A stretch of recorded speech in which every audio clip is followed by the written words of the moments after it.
ગાયનું ગોબર છે, ગાયના છાણમાંથી બનાવેલી વસ્તુ છે. તો ઘણા સમયથી પહેલાં માટીકામ કરતો હતો, પણ પછી ગાયના છાણમાં કંઈક કરવાની તાલ આવેલી, કંઈક જનું નહોતું.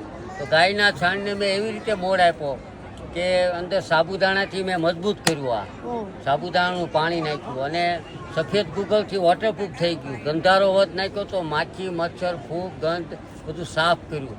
ઉપર જે બધી કલા જે કંડારી આપણી મૂળભૂત સંસ્કૃતિ જે લુપ્ત થઈ ગયેલી ગામડાઓમાં અને ધાર્મિક અને ટ્રેડિશનલ આર્ટનો મેં મિક્સ સમન્વય કર્યો અને લાખના કલર બધા વાપર્યા. તો આંખને ગમે અને ટ્રેડિશનલ આર્ટ. આજકાલ લોકો આ પ્લાસ્ટિક યુગમાં મારો અભિગમ હતો કે લોકોના ઘર સુધી ગોબર ગાયનું છાણ પવિત્ર જાય, પણ ક્યાં બેઝ ઉપર જાય? તો કલાના બેઝ ઉપર બધાના ઘરે મારું ગોબર જાય અને ગાયના ગોબરમાં પોઝિટિવ એનર્જી અને સાત્વિકતા જબરજસ્ત છે.